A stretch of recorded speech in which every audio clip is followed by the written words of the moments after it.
You think you know how the system works? Think again.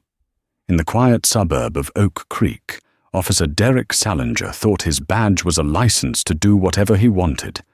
He saw a black woman in a luxury driveway and saw an easy target.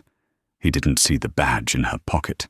He didn't see the federal warrant she was serving. And he definitely didn't see the camera recording every single second. What happened next wasn't just justice. It was a total destruction of ego.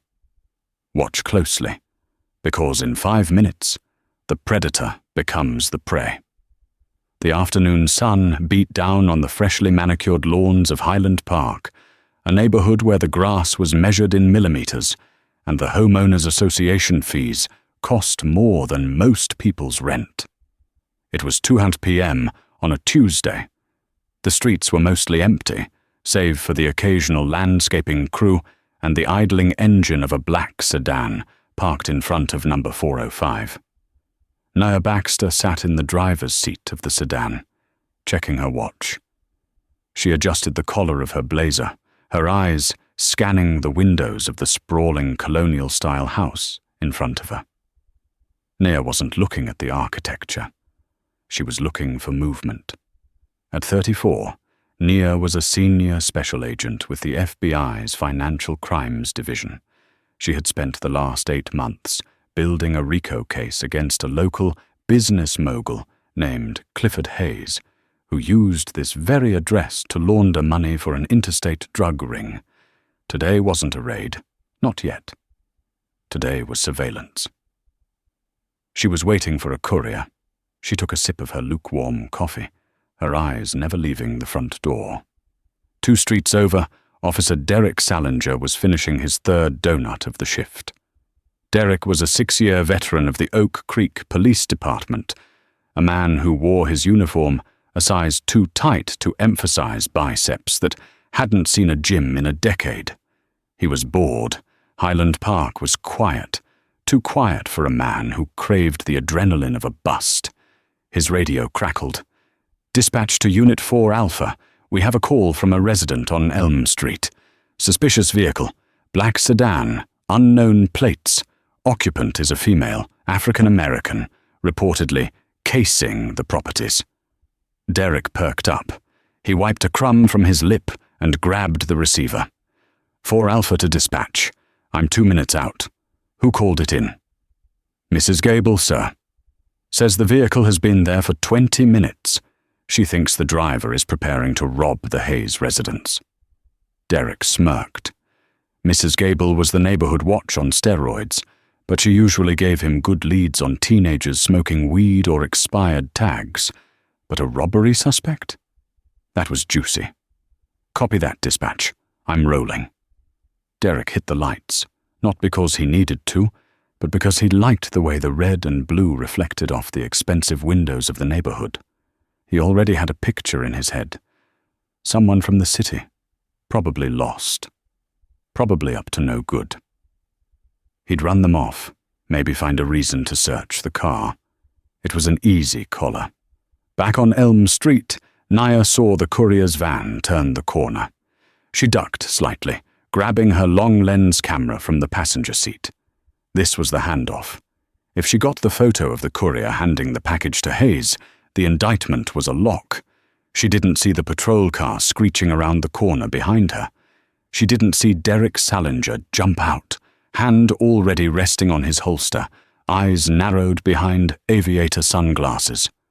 All Nia heard was the aggressive rap of a baton against her driver's side window. Thwack, thwack. Nia jumped, her heart rate spiking. She quickly lowered the camera to her lap, covering it with a scarf, and looked up. Through the glass, she saw the contorted red face of a police officer, mouthing the words, "Get out!" She cracked the window 2 inches. "Officer, is there a problem?" "Out of the car!" Derek shouted, his voice cracking with artificial authority. "Now! Keep your hands where I can see them!" Nia took a steadying breath. "Officer, I am in the middle of a—" "I said get out of the vehicle!" Derek interrupted, ripping the door handle. It was locked. He struck the window again, Harder this time. Unlock this door or I'm breaking the glass. Nia knew the protocol. De-escalate. Comply, then identify. If she flashed her badge too fast, a guy this wired might shoot her and claim he saw a gun. Okay, Nia said calmly, raising her hands. I'm unlocking the door. I'm coming out. Slowly. She unlocked the door. Before she could even unbuckle her seatbelt, the door was yanked open. Rough hands grabbed her blazer, hauling her out of the seat. She stumbled onto the asphalt. Whoa! Watch it! Nia snapped, finding her footing. Derek shoved her against the side of her car, pressing his forearm into her upper back. Shut up! Spread your legs. Hands behind your back. Officer, listen to me, Nia said, her cheek pressed against the cold metal of her government-issued sedan. My name is Special Agent Nia Baxter. I am with the Federal Bureau of Investigation. My credentials are in my inside jacket pocket. If you reach for them, you will see— Yeah, right, Derek laughed, a cruel, barking sound. And I'm the King of England. We got a report of a suspect casing houses.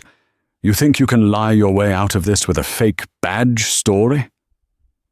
It's not a story, Nia said, her voice dropping an octave, becoming deadly serious. Check the pocket, or run the plates. This is a federal vehicle. I'm not checking anything until you're in cuffs, Derek spat. He grabbed her wrists, twisting them painfully behind her back. The cold steel of the handcuffs clicked tight. Too tight. You are making a massive mistake, Nia said, wincing as the metal dug into her skin. Officer, look at the plates. Look at the tactical radio on the dash. Use your eyes. Derek spun her around, getting in her face. He smelled of stale coffee and arrogance. I see a woman sitting outside a house she can't afford, probably waiting for her boyfriend to jump the fence. You're coming downtown for loitering, resisting arrest, and— let's see— providing false information to a police officer. He dragged her toward his patrol car. Nia looked past him and saw the courier van, her target, driving slowly past them. The driver looked at the scene, spooked, and accelerated away. The surveillance was blown. 8 months of work, compromised by a local cop on a power trip. Nia's eyes went cold. You just blew a federal operation, she stated, her voice icy. I want your supervisor here, now. You don't make demands, Derek sneered, opening the back door of his cruiser and shoving her head down to force her inside. You sit tight. I'm going to toss your car and see what kind of drugs you're hiding. As the door slammed shut, trapping Nia in the stifling heat of the back seat, she watched Officer Derek Salinger swagger toward her sedan. He was about to illegally search a federal vehicle. Nia closed her eyes and began to count backward from 10. He had about 5 minutes before his life fell apart. Derek Salinger felt like a hero. He'd caught one. He was sure of it. The way she talked back. The arrogance. Only criminals acted like that. Innocent people were scared. Innocent people cried. She was too calm. That meant she was a pro. He walked back to the black sedan, whistling a tune. He leaned into the driver's side, rummaging through the center console. Let's see what we got, he muttered. Stash can. Burner phone? He opened the glove box. No drugs, just a stack of paperwork. He pulled out a thick envelope. It was stamped in red ink. Department of Justice. Classified for official use only. Derek paused. He flipped the envelope over. It looked legitimate. He tossed it onto the passenger seat. Nice prop, he scoffed. Probably printed it off the internet. He dug deeper. Under the seat, his hand brushed against something hard. He pulled it out. It was a Nikon D850 with a telephoto lens, professional grade. Pawning stolen goods, Derek concluded, nodding to himself. Mrs. Gable was right. Burglary ring. He kept digging. Then he found the wallet in the door pocket. He flipped it open. A gold shield glittered in the afternoon sun. Federal Bureau of Investigation. Below it, a photo ID of Nia Baxter. Valid. Derek stared at it. The sun glinted off the badge, blinding him for a split second. A cold drop of sweat rolled down his spine. He looked at the badge, then back at the patrol car where Nia was sitting, staring straight at him through the reinforced glass. No, Derek whispered. Fake. Definitely fake. You can buy these in Chinatown. But his hands were shaking slightly. He pulled out his radio. He needed to confirm this, just to add possession of forged federal documents to her charge sheet. Dispatch, run a name for me. Baxter, Nia, D.O.B. He checked the ID. All Force 12 hours to 1989. There was a pause on the line. 1 moment, 4 Alpha. Derek waited, tapping the fake badge against the steering wheel. He looked over at the house she was watching, 405 Elm. That was the Hayes place. Everyone knew Clifford Hayes was rich, but rumor was he was connected. Why would a burglar target him in broad daylight? The radio crackled back to life. The dispatcher's voice sounded different, tense. 4 Alpha, is the subject in custody? Affirmative, Derek said, puffing his chest out. Got her in the back. Possible B and E suspect. Found a fake badge on her, too. 4 Alpha. The dispatcher hesitated. My screen just went red. I'm getting a call from... Hold on. What do you mean, red? Derek asked, irritated. I'm getting an override from the NCIC. It says, stand by. Suddenly, a different voice cut over the radio. It wasn't the dispatcher. It was a male voice, deep and authoritative. Unit 4 Alpha, this is Assistant Special Agent in Charge Miller, FBI Field Office. Identify yourself. Derek froze. He looked at the radio as if it had turned into a snake. This is Officer Salinger. Who is this? I said identify yourself, officer. Do you have Agent Nia Baxter in custody? Derek swallowed hard. The donut in his stomach felt like a brick. I have a suspect claiming to be... Officer Salinger, listen to me very carefully. The voice boomed. You have illegally detained a federal agent in the middle of an active RICO investigation.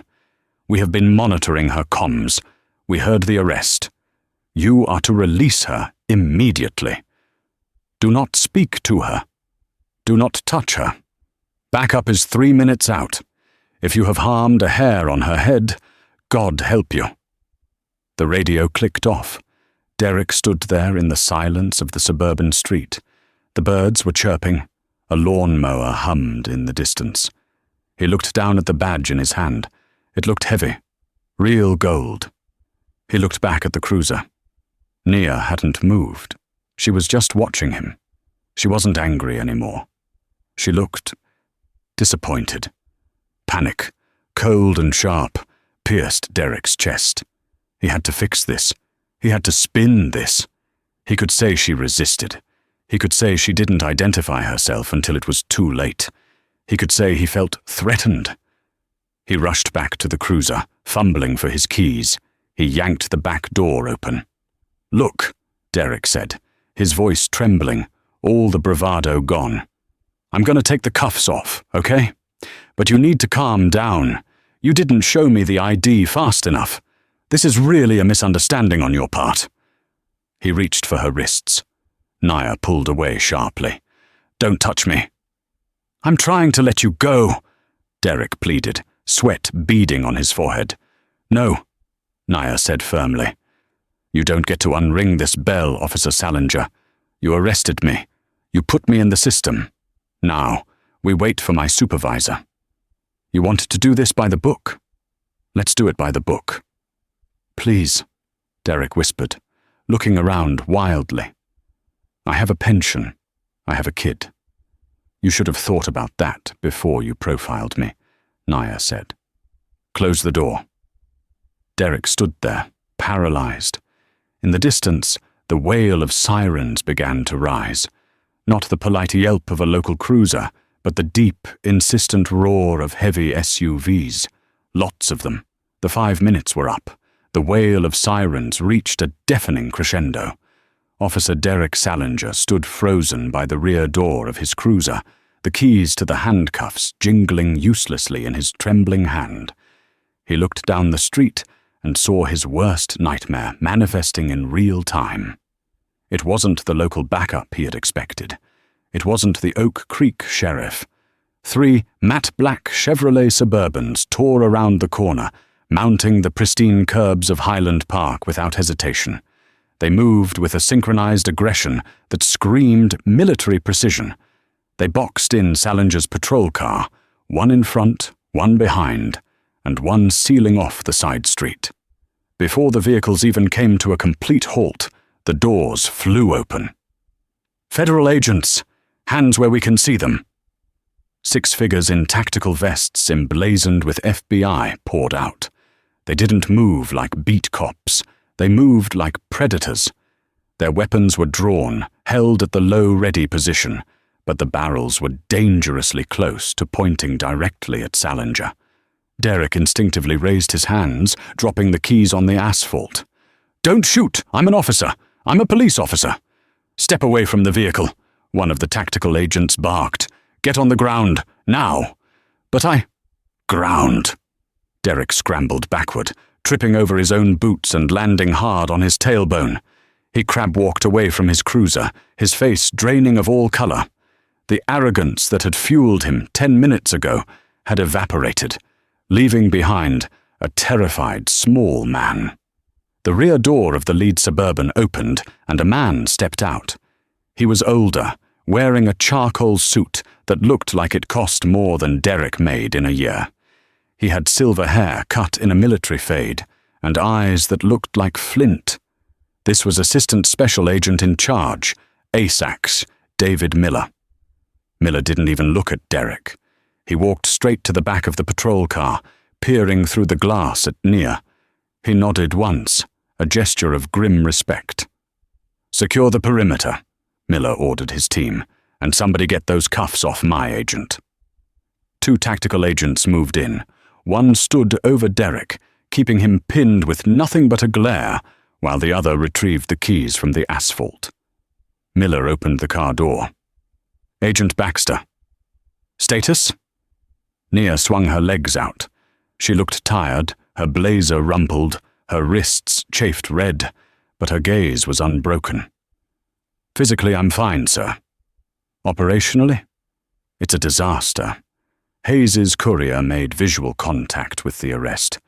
The target is spooked. We've lost the window." Miller's jaw tightened. He turned slowly to face Derek Salinger, who was still sitting on the curb, looking like he wanted to vomit. "Get him up," Miller said quietly. The agent guarding Derek hauled him to his feet by his uniform collar. Derek stumbled, trying to straighten his belt. "Sir, listen," Derek stammered, his voice rising in pitch. "This is all a misunderstanding. She didn't identify herself. She was acting suspicious. I was just doing my job. I was protecting the neighborhood." Miller walked up to Derek, stopping inches from his face. Miller was 3 inches taller, and he used every millimeter of it. "Protecting the neighborhood," Miller repeated, his voice dangerously low. "You approached a parked vehicle without probable cause. You escalated to physical force in under 30 seconds.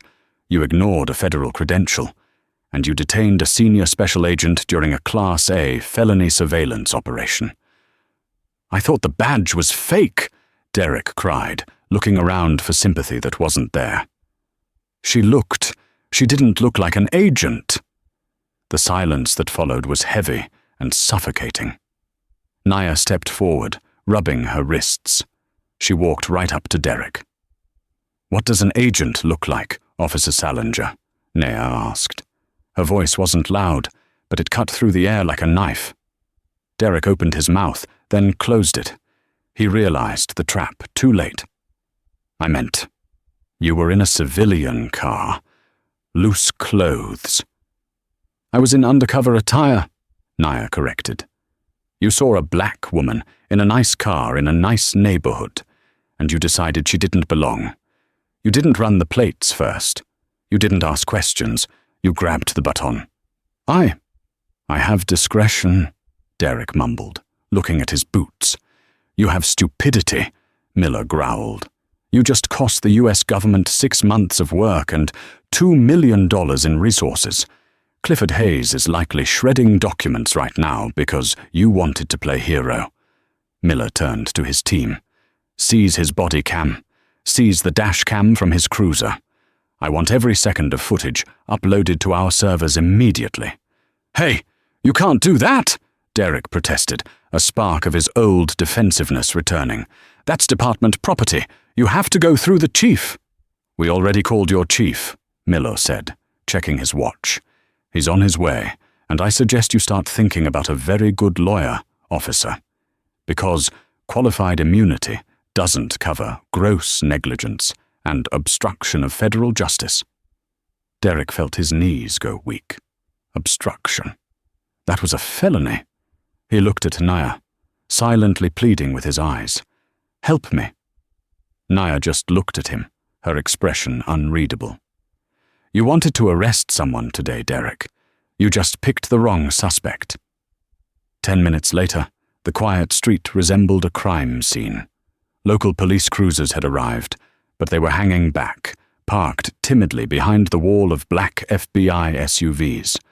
The local officers stood in small groups, whispering, looking at Derek Salinger with a mixture of pity and contempt.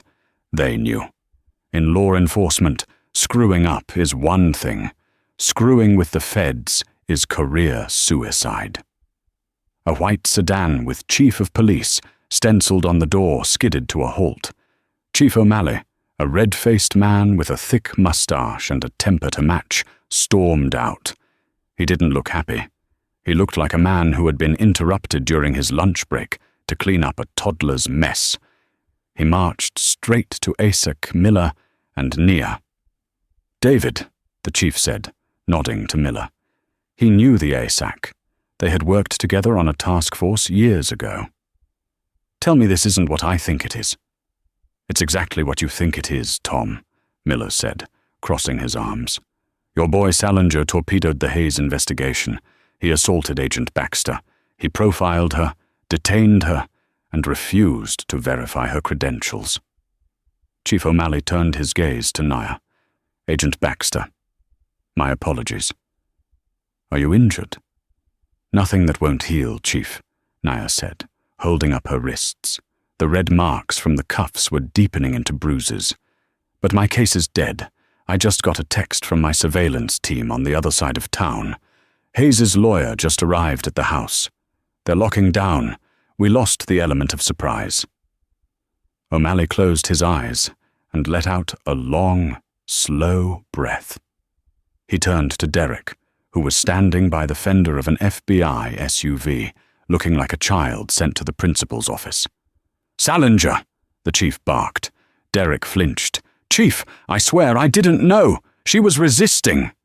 Shut your mouth, O'Malley roared. The sound echoed off the suburban houses. Neighbors were now standing on their porches, phones out, recording everything. I've watched the dash cam footage on my way over, Salinger. I saw you strike her window. I saw you drag her out. She was complying. She told you who she was 3 times. She was sarcastic, Derek whined, grasping at straws. She's a federal agent, O'Malley yelled, stepping into Derek's personal space. She doesn't have to be nice to you. You are a public servant, not a king. You violated half the department manual in 5 minutes. O'Malley ripped the badge off Derek's chest. The Velcro tore with a harsh, ripping sound. Hey! Derek reached for it instinctively. You're done, O'Malley said, shoving the badge into his own pocket. Gun? Now.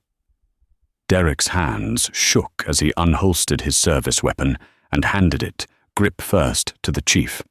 He felt naked. Without the badge and the gun, he was just a guy in a polyester shirt standing in the middle of a street where everyone hated him. You are placed on immediate unpaid suspension pending an internal affairs review," O'Malley announced. "And that's just the start." "Chief, please," Derek begged, tears actually forming in his eyes now. "I have a mortgage. I can't be unpaid. Just give me desk duty. I made a mistake." Nia stepped forward. This was the moment. The karmic strike. "It's not just an internal matter, Chief," Nia said smoothly. Everyone looked at her. Officer Salinger physically interfered with a federal agent in the performance of her duties. Nia recited the statute from memory. Under Title 18, Section 111 of the United States Code. That is a federal crime. And since he used his badge to facilitate the assault, we are looking at a deprivation of rights under color of law. Derek's eyes bulged. "Federal crime? You're going to charge me?" "You wanted to bring me downtown, didn't you?" Nia asked, her voice calm but hard as steel. "You were so eager to put me in the system. It seems only fair that you get to see how the system works from the inside." She turned to Miller. "Sir, I am formally requesting that the FBI take custody of Mr. Salinger. He is a suspect in a federal obstruction case." Miller smiled, a cold, shark-like smile. "Request granted." He gestured to the two tactical agents. "Cuff him." "What? No! No!" Derek backed away, but he had nowhere to go. The agents grabbed him. They weren't gentle. They spun him around, kicking his legs apart, exactly as he had done to Nia. Click, click. The handcuffs snapped onto Derek's wrists. "You have the right to remain silent," Nia said, leaning in close so only he could hear. "I suggest you use it, because every time you open your mouth, you dig the hole deeper." Derek Salinger, the terror of Oak Creek, was marched past his own stunned colleagues. He was shoved into the back of the black Suburban, the same seat usually reserved for terrorists and cartel bosses. As the door slammed shut on his weeping face, Nia looked across the street. Standing in the window of 405 Elm was Clifford Hayes. The drug lord was watching, a glass of scotch in his hand. He looked amused. He raised his glass in a mock toast to Nia, acknowledging that she had lost. Nia felt a surge of rage. Salinger had let the big fish get away. "This isn't over," she whispered to herself. She turned to Miller. "Boss, Hayes knows we're here. We can't wait for the indictment. We need to pivot." Miller looked at her. "What do you have in mind?" "Salinger gave Hayes a heads up," Nia said, her mind racing. "But maybe we can use that. Hayes thinks he won. He thinks we're retreating to deal with this mess. He's going to try to move the money tonight." Nia looked at the chief, then back to Miller. "I don't want to go back to the office," Nia said. "I want to stay here. If Hayes moves that money, I want to be the one to stop it. And this time, I want a warrant that covers every inch of this block." Miller nodded. "You've got it.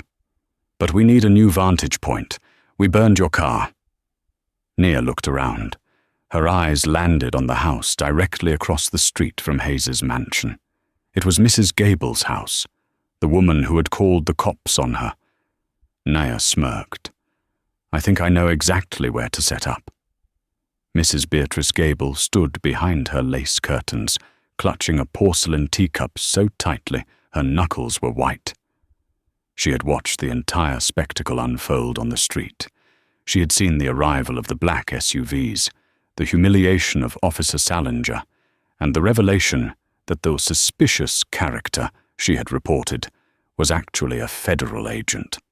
She watched as Nia Baxter, now flanked by two tactical officers carrying heavy duffel bags, marched straight up her driveway. Beatrice's heart hammered against her ribs. She considered pretending she wasn't home, but the lights were on. She considered running out the back door. Before she could decide, the doorbell rang. It wasn't a polite chime. It was a long, insistent press. Beatrice opened the door a crack. "Ha, hello."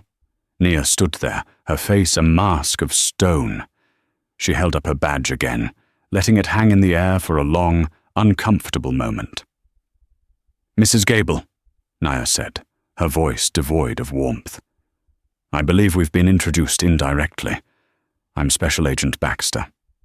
I am so sorry," Beatrice stammered, opening the door wider. "I didn't know. I saw a strange car and I just... With the crime rates these days, one can't be too careful." Nia stepped into the foyer without waiting for an invitation. The tactical agents followed, their heavy boots thudding ominously on the hardwood floors. "It wasn't the car that bothered you, Mrs. Gable," Naya said, looking around the living room filled with floral furniture and ceramic cats. "It was the driver.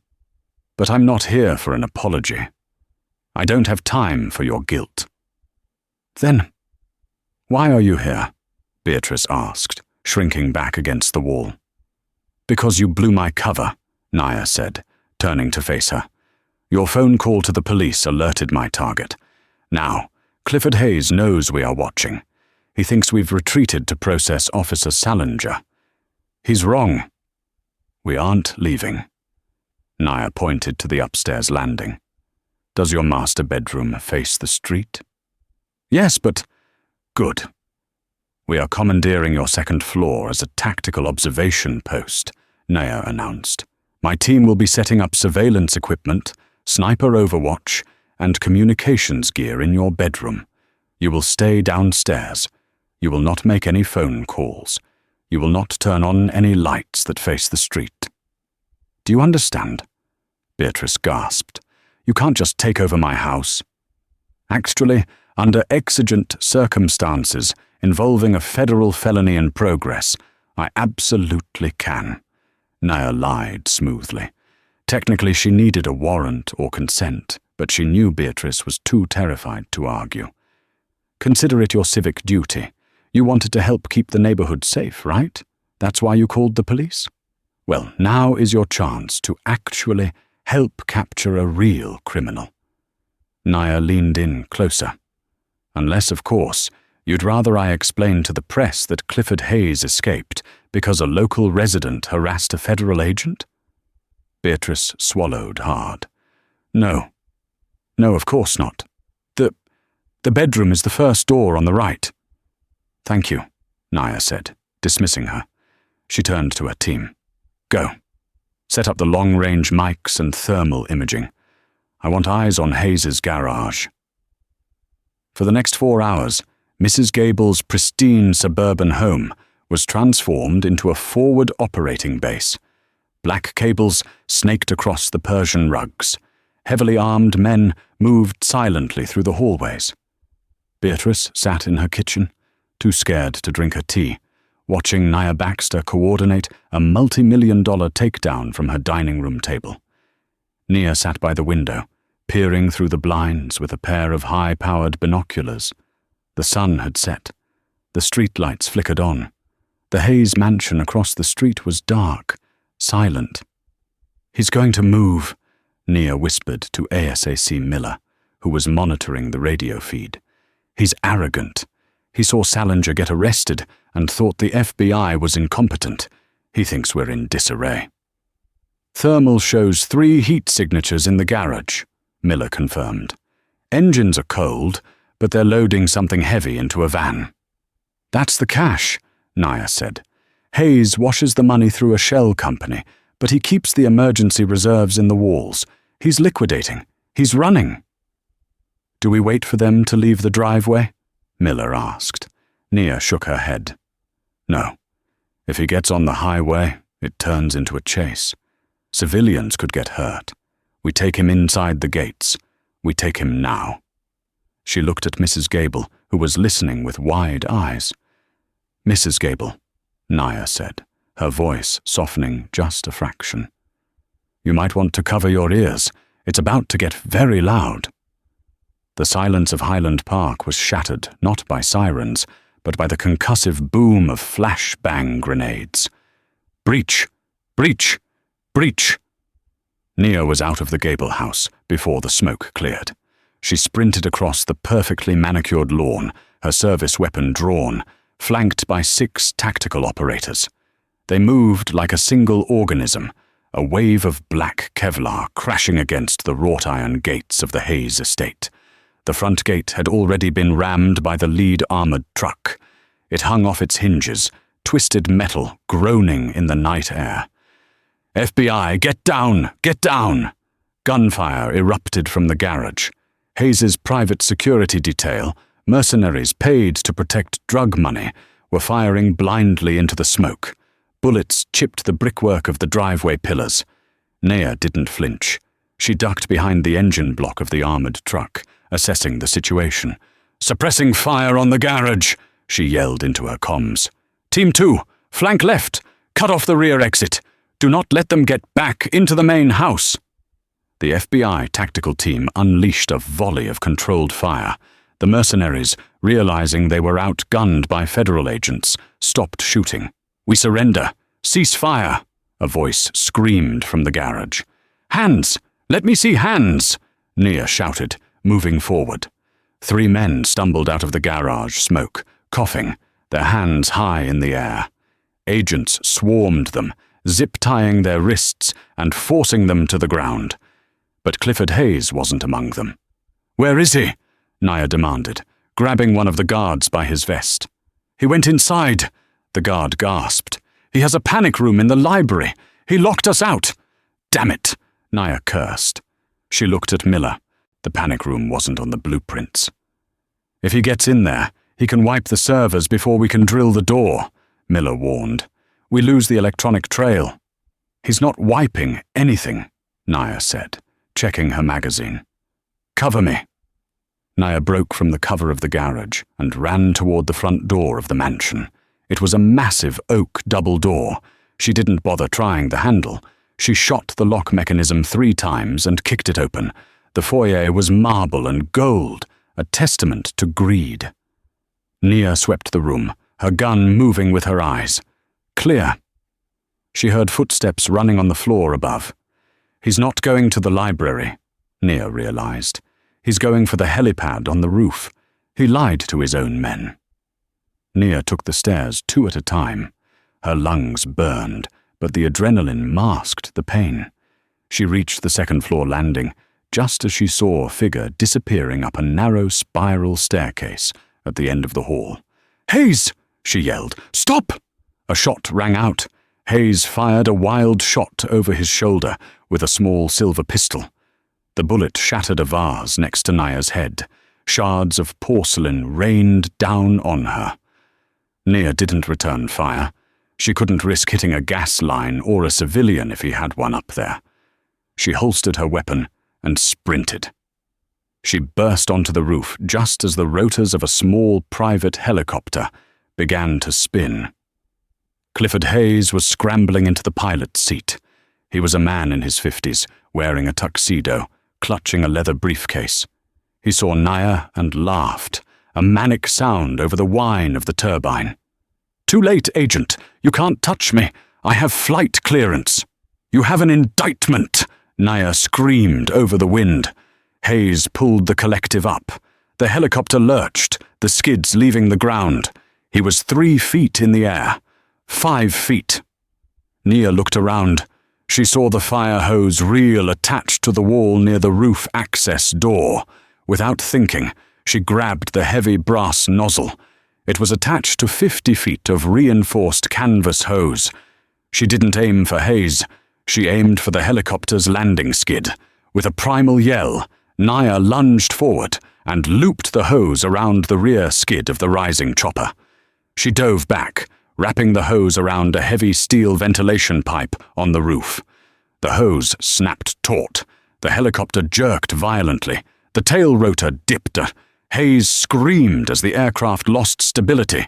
The engine whined in protest, but the hose held. The chopper was tethered like a dog on a leash. "Set it down!" Nia yelled, drawing her weapon again and aiming it directly at Hayes's head through the windshield. "Set it down, or I put a bullet in the engine block." Hayes looked at the straining hose, then at the barrel of Nia's gun. He looked at the chaos below, the flashing lights, the swarm of agents. He slammed his fist against the console and cut the power. The helicopter dropped hard, bouncing on the roof deck. The rotors slowed to a whooshing halt. Nia approached the cockpit, keeping her aim steady. She yanked the door open. Clifford Hayes, the untouchable mogul, fell out onto the gravel roof, the briefcase spilling open.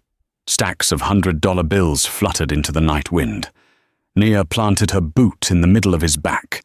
She holstered her gun and pulled out her handcuffs. "Clifford Hayes," she said, her voice ringing with satisfaction. "You are under arrest for money laundering, racketeering, and attempted murder of a federal agent." "My lawyers will destroy you," Hayes spat, his face pressed into the gravel. "Do you know who I am?" "I know senators. I know judges." "That's nice," Nia said, tightening the cuffs. "You can tell them all about it from your cell." She keyed her radio. "Miller, target is secure.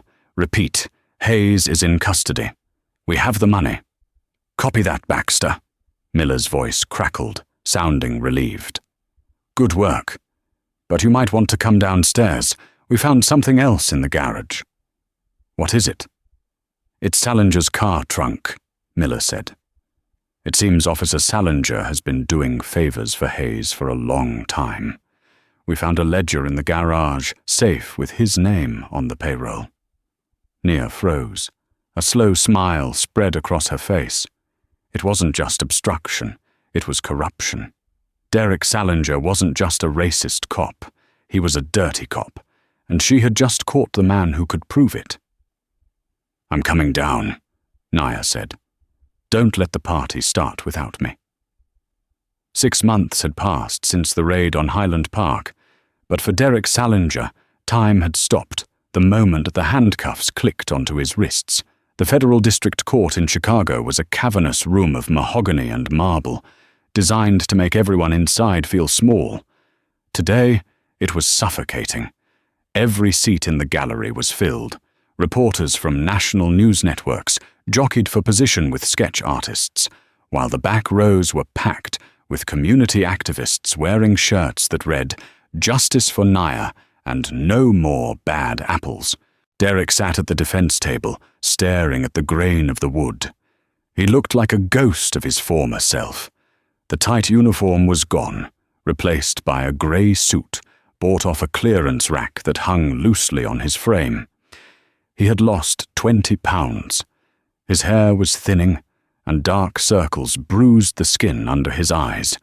His wife had taken their son and moved to her sister's in Wisconsin 3 months ago. He was living in a motel on the outskirts of town, paid for by the dwindling remains of his savings. Next to him sat Arthur Klein, a court-appointed public defender who smelled faintly of cigarettes and resignation. Klein was leafing through his notes with a bored expression. "Don't worry," Klein whispered, not looking up. "I spoke to the prosecution this morning. They want to wrap this up. We stick to the stress-induced error narrative. We plead down to a misdemeanor obstruction. You'll get probation and a ban from law enforcement. You'll be managing a security desk by Christmas." Derek nodded, swallowing the lump in his throat. Probation. He could live with probation. He just wanted this nightmare to end. He wanted to stop being the face of police brutality on the nightly news. "All rise," the bailiff bellowed. Judge Anthony Sterling entered. Sterling was a legend in the circuit, a man known for his razor-sharp intellect and zero tolerance for theatrics. He took his seat, his eyes scanning the room before landing heavily on Derek. "Be seated," Sterling commanded. "We are here for the sentencing hearing in the matter of United States versus Derek Salinger. Mr. Ford, the floor is yours." United States Attorney Harrison Ford stood up. He was a shark in a tailored suit, calm and predatory. He walked to the center of the room, adjusting his glasses. "Your Honor," Ford began, his voice smooth, "the defense will tell you that Derek Salinger made a mistake. They will tell you he is a good man who had a bad day. They will ask for leniency." Ford paused, turning to point a finger directly at Derek. "But the government is not here to prosecute a mistake. We are here to prosecute a mindset." On that day, Mr. Salinger looked at a senior special agent of the FBI and saw a target. He ignored her credentials. He ignored the law.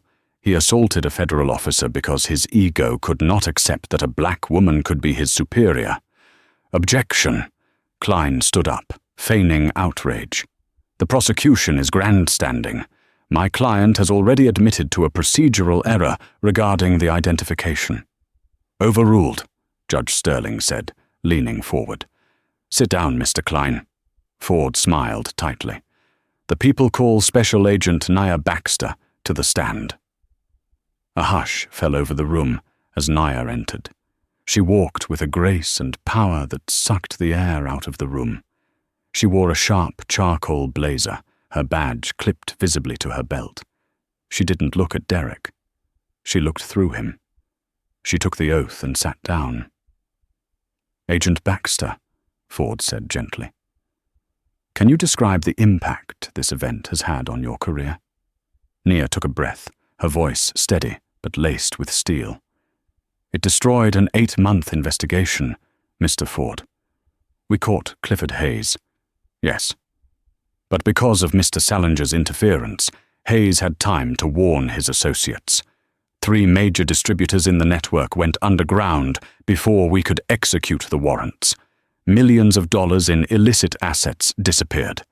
Years of work compromised in 5 minutes because an officer decided I didn't look like I belonged in that neighborhood." Derek shifted in his seat. He felt the eyes of the jury burning into the back of his neck. "It wasn't my fault," he told himself. "She should have shown the badge faster. She provoked me." Klein stood up for cross-examination. He tried to be charming, but it came off as oily. "Agent Baxter," Klein said, leaning on the podium, "you were in an undercover vehicle, correct? Wearing plain clothes?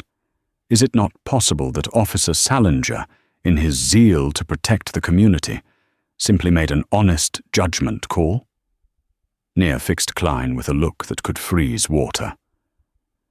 "There is a difference between zeal and harassment, Counselor. He didn't ask for my license. He didn't run my plates.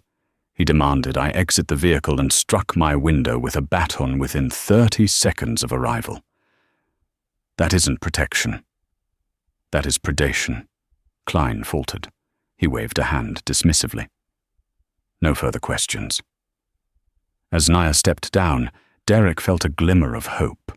The testimony was damaging, but it was nothing new. They were still arguing about the arrest. If they were arguing about the arrest, they weren't talking about the other thing. The thing that kept Derek awake at night, staring at the ceiling of his motel room. Hayes hadn't talked. Derek was sure of it. Hayes was a pro. He wouldn't rat on a cop he owned.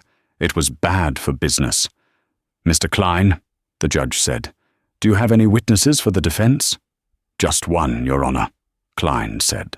"The defendant, Derek Salinger, would like to make a statement of remorse." Derek stood up. His legs felt like jelly. He walked to the podium, his hands shaking as he unfolded a piece of paper. "Your Honor," Derek read, his voice cracking, "I am deeply sorry for the events of that day. I was stressed. We had reports of burglaries in the area. I saw a car I didn't recognize. I admit I acted too aggressively. But I swear on my life, I didn't know she was an agent. I am a dedicated public servant. I have served Oak Creek for 6 years. I just want to go home to my family." He squeezed a few tears out. It was a good performance. He saw a few jurors soften. Judge Sterling looked at him, his face unreadable. "Thank you, Mr. Salinger. You may sit." Derek sat down, exhaling. He had done it. He had played the sympathy card. Harrison Ford stood up again. "Your Honor, before we proceed to sentencing, the United States has a rebuttal. We have received new evidence from the forensic accounting team regarding the seizure of Clifford Hayes's assets. Derek froze. His heart slammed against his ribs like a trapped bird. "New evidence?" Judge Sterling asked, raising an eyebrow. "At the 11th hour, Mr. Ford." "It is relevant to the motive, Your Honor," Ford said, his voice dropping an octave, becoming deadly serious. "The defense claims Mr. Salinger acted out of stress and a desire to protect the neighborhood. We believe we can prove otherwise." Ford walked to the prosecution table and picked up a thick, leather-bound book sealed in an evidence bag. "This is a personal ledger found in a hidden floor safe inside Clifford Hayes's garage," Ford announced. "Mr. Hayes was meticulous. He kept records of every bribe, every payoff, and every dirty dollar he spent to keep his operation running."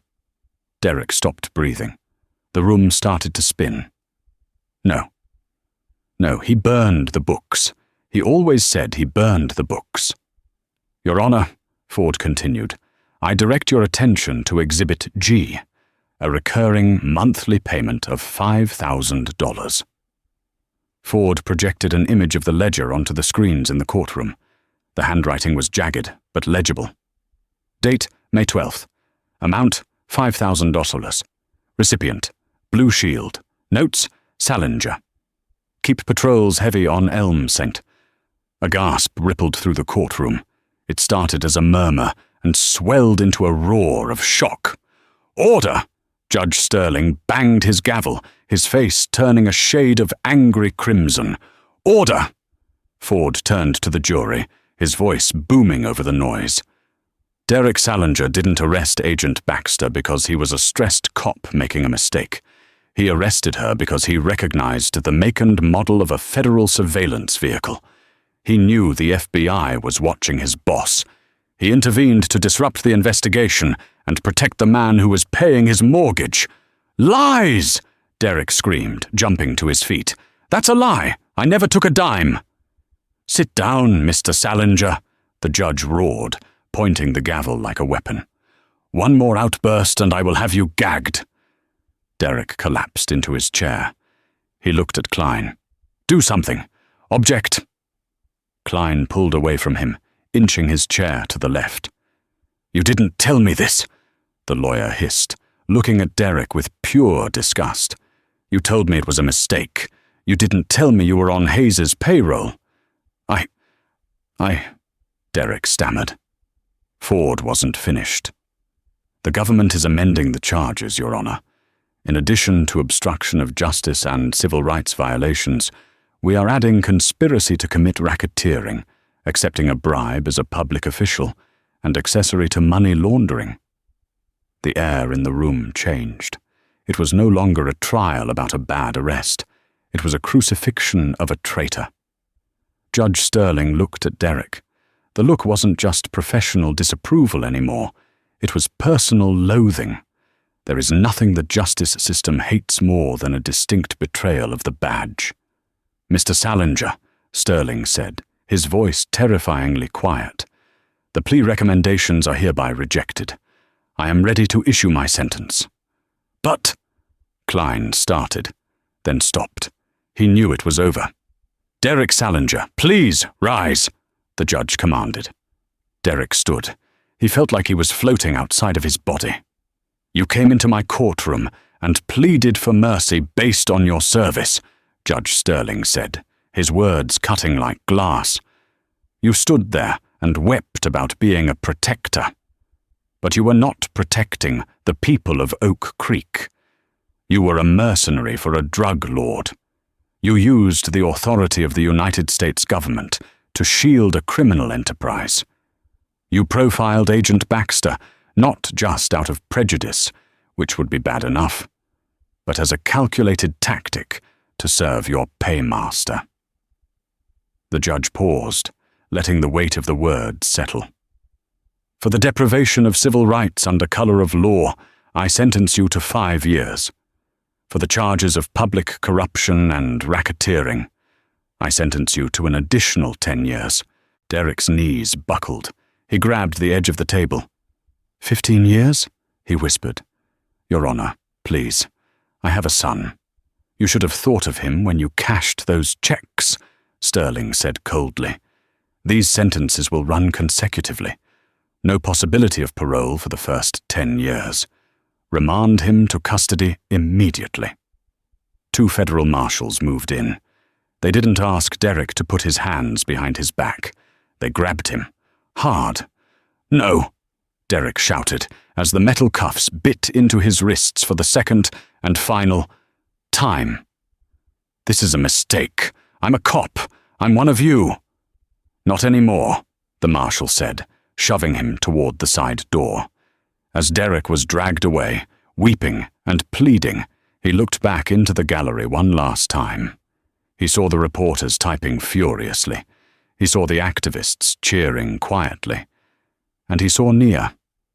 She hadn't moved. She sat in the front row, her hands folded in her lap. She wasn't smiling. She wasn't celebrating. Her expression was one of solemn, heavy finality. She met his gaze, and in her eyes, Derek saw the reflection of his own destruction. He had tried to break her to feel powerful. Instead, he had handed her the hammer to shatter his entire life. The heavy door slammed shut behind him, cutting off his wails. Outside the courthouse, the afternoon sun was blinding. Nia walked down the marble steps, putting on her sunglasses. The press was waiting, a sea of microphones and cameras, but Nia walked past them, flanked by ASAC Miller. 15 years, Miller said, lighting a cigarette and offering the pack to Nia. She declined. "Justice moves slow, but it hits hard." "He sold us out for $5,000 a month," Nia said, shaking her head. "That's the part I can't get over. He was cheap." "Greed is always cheap in the end," Miller said. He opened the door of the black SUV. "You did good, Baxter. You kept your cool when it mattered. Most agents would have cracked in that cell." "I knew what I was," Nia said, looking back at the courthouse. "And I knew what he was. It was just a matter of time before the rest of the world saw it too." "So," Miller said, starting the engine. "The Hayes network is dismantled. Salinger is in a cell. The cartel task force in Miami is asking for a lead agent. They specifically requested the woman who took down Hayes." Nia smiled. It was the first genuine smile she had worn in months. She touched the badge in her pocket, feeling the cool metal. "Miami," she mused. "I look good in sunglasses." "Let's go get him," Miller said. As the SUV pulled away, merging into the Chicago traffic, the camera lingered on the empty courthouse steps. The scales of justice, carved into the stone archway, stood balanced and unmoving against the blue sky. And that is the story of how Officer Derek Salinger learned the most expensive lesson of his life. He thought he was untouchable. He thought his badge was a shield that would protect him from his own prejudice and greed. But he made the fatal mistake of underestimating Nia Baxter. He judged her by her skin, not knowing she carried the power of the federal government in her pocket.